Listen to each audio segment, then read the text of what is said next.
राजा राजकुमारी के गाने की परफॉर्मेंस को एंजॉय कर रहा था। तभी अचानक उसे एक कीड़ा उसके हाथ पर दिखाई देता है। राजा उसे मारना चाहता था, लेकिन कीड़ा राजा के दिमाग को पड़ रहा था और वो राजा के आदेश के अनुसार लेफ्ट हैंड से राइट हैंड पर कूद रहा था। छोटा कीड़ा राजकुमारी की परफॉर्मेंस से ज्यादा इंटरेस्टिंग था।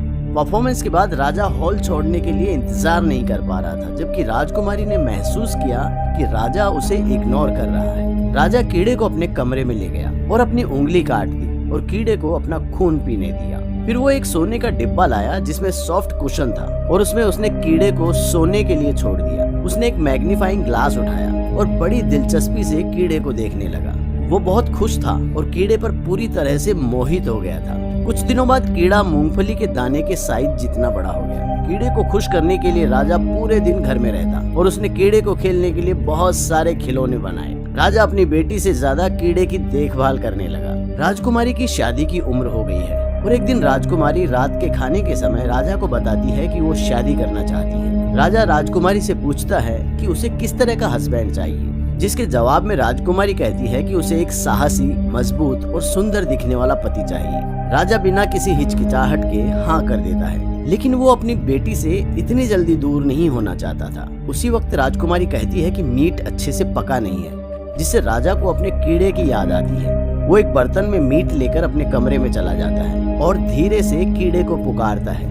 हम देखते हैं कि कुछ ही हफ्तों बाद कीड़ा पहले से 100 गुना बड़ा हो गया है। राजा उसे मीट खिलाता है और धीरे से उसकी पीठ पर हाथ फेरता है, इस उम्मीद में कि कीड़ा ज्यादा स्ट्रॉन्ग बनेगा। लेकिन एक रात राजा इमरजेंसी में डॉक्टर को बुलाता है और पता चलता है कि कीड़ा बीमार है। वो डॉक्टर चौंक जाता है जब कमरे में एंटर करता है, क्योंकि उसने कभी इतना बड़ा कीड़ा नहीं देखा था। कुछ जांच के बाद डॉक्टर राजा को बताता है कि कीड़े को कैंसर है। राजा कीड़े के मरने पर बहुत दुखी होता है और वो डॉक्टर को इस बात को गुप्त रखने का आदेश देता है। अगली सुबह राजा राजकुमारी से कहता है कि उसने पहले से ही उसके लिए एक पति चुनने का तरीका सोच लिया है। कुछ दिनों बाद राजा एक विशेष जानवर की खाल बाहर लटका देता है और कहता है कि जो भी बता देगा कि ये खाल किस जानवर की है, उससे राजकुमारी की शादी हो जाएगी। पहला आदमी एक किसान है। वो खाल को थोड़ी देर के लिए रगड़ता है और कहता है कि ये एक सूअर की खाल है। दूसरा आदमी एक व्यापारी है। वो इसे बहुत ध्यान से देखता है और कहता है कि ये एक पेड़ की छाल है।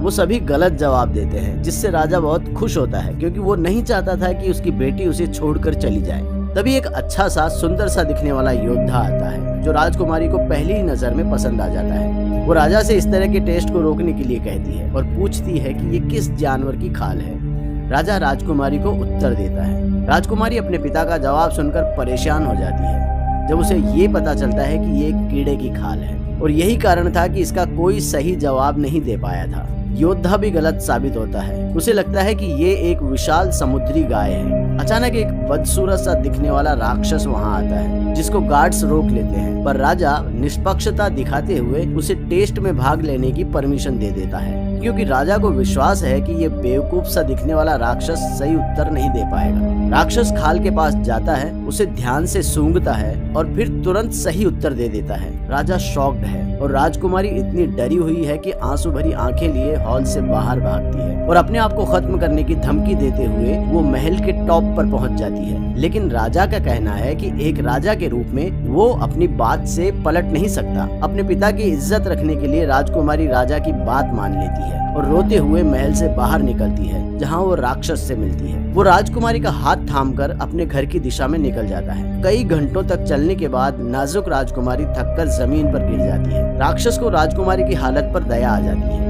और वो राजकुमारी को अपनी बाहों में उठाकर पहाड़ चढ़ने लगता है। वो दोनों पहाड़ों की चोटी पर एक गुफा में पहुंचते हैं, जो राक्षस का घर है। राजकुमारी वहां जानवरों की हड्डियां देखकर डर जाती है और वहां से भागना चाहती है, लेकिन वो जानती है ये पॉसिबल नहीं है। अब वो बस बैठकर महल की ओर देखती रहती है। राजकुमारी वहां से भागने की उम्मीद छोड़ देती है, लेकिन एक दिन राक्षस शिकार करने के लिए बाहर जाता है। तभी राजकुमारी को एक औरत दिखाई देती है, जो पहाड़ के दूसरी तरफ जड़ी बूटियां इकट्ठा कर रही है। राजकुमारी उस औरत से मदद मांगती है।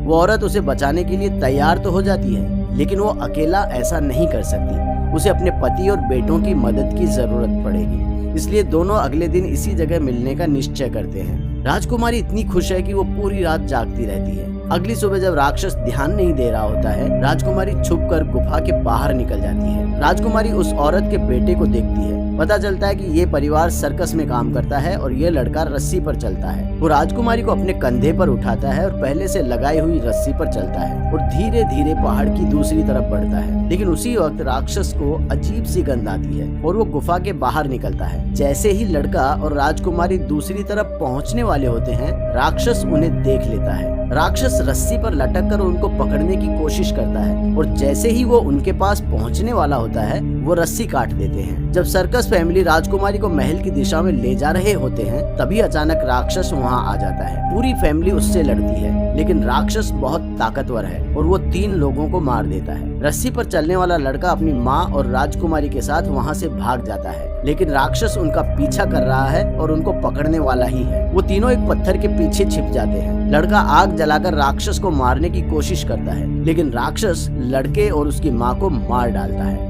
डरी हुई राजकुमारी भागती है, लेकिन एक डेड एंड पर पहुंच जाती है। वहां से उसे आगे भागने का कोई रास्ता नहीं मिलता। राक्षस उसको पकड़ लेता है और उसका गला दबाकर उसे मारने की कोशिश करता है, लेकिन मार नहीं पाता क्योंकि राक्षस को उससे प्यार हो गया था। राजकुमारी भी राक्षस से प्यार का नाटक करती है और मौका पाकर राक्षस को मार देती है। महल में राजा कीड़े और अपनी बेटी से दूर होकर बहुत दुखी और बीमार है। तभी उसको बताया जाता है कि उसकी बेटी वापस आ गई है। राजा राजकुमारी से मिलने जाता है और उसकी ये हालत देखकर बड़ा दुखी होता है। अगले दिन राजा अपना राज्य राजकुमारी को सौंप देता है और पूरा राज्य सेलिब्रेट करने के लिए वहाँ जमा हो जाता है। मूवी यहीं खत्म हो जाती है।